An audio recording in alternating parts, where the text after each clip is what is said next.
Hey, welcome to IG Classroom. So in this video, we are going to talk about the GPCR applications. Like we will understand how glycogen is going to work or how ADH is going to work as a vasoconstrictor. For that, you have to understand the function of the glucagon. Glucagon is a hormone that is released by pancreatic cells, that is alpha cells of the pancreas. Now, the function of glucagon is to increase the glucose concentration. So we can see that glucagon is basically hyperglycemic. It is hyperglycemic. So it will increase the concentration of glucose in the blood. Let's see how glucagon is going to do this. The glucagon will use the receptor that is GPCR. In the previous video, we have already learned about the GPCR. If you have not seen that video, the link will be in the description. You just go through the topic that is GPCR. So let's understand how glucagon is going to work, how it is going to increase the concentration of glucose within the blood. So first of all, we have a GPCR, that's a receptor for glucagon. Now this is glucagon. Now this glucagon is going to bind with the receptor. Once it will bind with the receptor, there will be the conformational change and all that.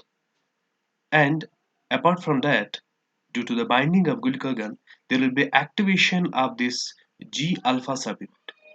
Now this G alpha subunit is going to activate the adenyl cyclase. Once adenyl cyclase is activated, what will happen? It will convert ATP into the cyclic AMP. Now this cyclic AMP is going to recruit the protein kinase A. And this protein kinase A will do two functions. First of all, it is going to inhibit the enzyme that is glycogen synthase. How it will inhibit it? It will just phosphorylate this enzyme. So this enzyme will be phosphorylated, and once it is phosphorylated, then it becomes inactive. So we don't have glycogen synthase. So there will be no more formation of the glycogen. On the other hand, this pKa is going to recruit PPK. This is another protein, and this protein is very helpful that it will convert the inactive form of glycogen phosphorylase into the active form of glycogen phosphorylase. So we have glycogen phosphorylase B. This is inactive, and it will phosphorylate it. So this will be phosphorylated, and once it is phosphorylated, so the phosphate is added, and we will get here the active form of glycogen phosphorylase, that is glycogen phosphorylase A. Now this active form of glycogen phosphorylase will do one thing, that it will lead to the process that is glycogenolysis. That's a breakdown of glycogen. And this breakdown of glycogen will do one thing, that glycogen will be broken into the glucose. And in this way, there will be increase in the glucose concentration within the blood. So what happened? That glucagon has bound with the receptor. Once it binds with the receptor, it will activate the adenyl cyclase. That will activate the cyclic AMP. Cyclic AMP will activate the protein kinase A. Protein kinase A will recruit PPK, which will convert glycogen phosphorylase B, that's inactive form, into the glycogen phosphorylase E, that's active form, by the process of phosphorylation, and this will lead to the glycogenolysis. On the other hand, this protein kinase A will also phosphorylate an enzyme that is glycogen synthase, and it will become inactive. Similarly, we'll see the mechanism of ADH, how ADH is going to work as vasoconstrictor. Here we have to understand that ADH will basically perform two functions. Number first, that it will help in the reabsorption of water from DCT. And the second function is that it acts as vasoconstrictor. It will constrict the blood vessel. So how it's going to work as vasoconstrictor, let's see. So ADH is going to bind with the GPCR, that's its receptor, but this time it's going to activate the subunit that is GQ.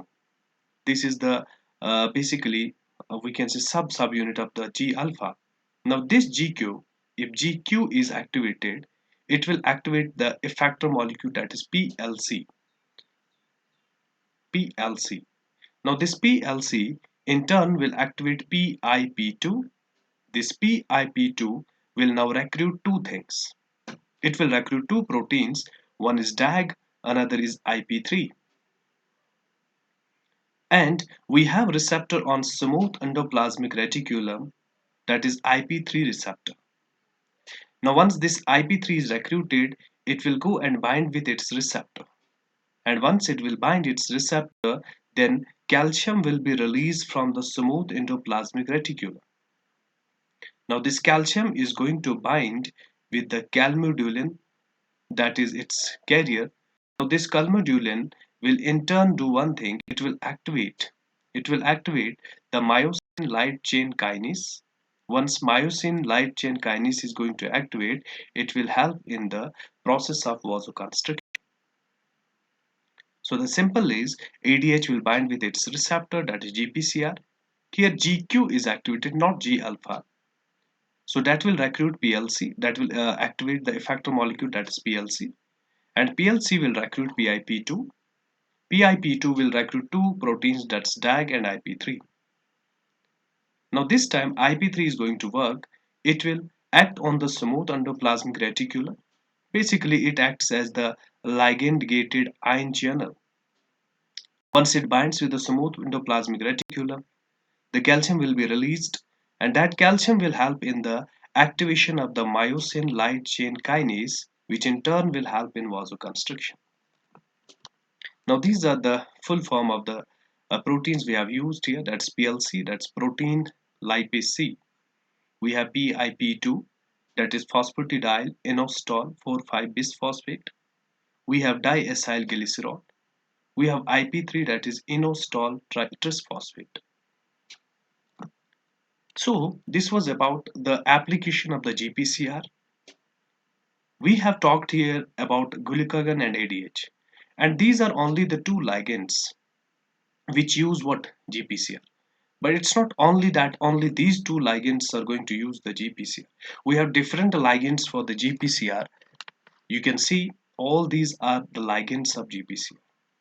So all these hormones or all these proteins are going to use the receptor, that is GPCR.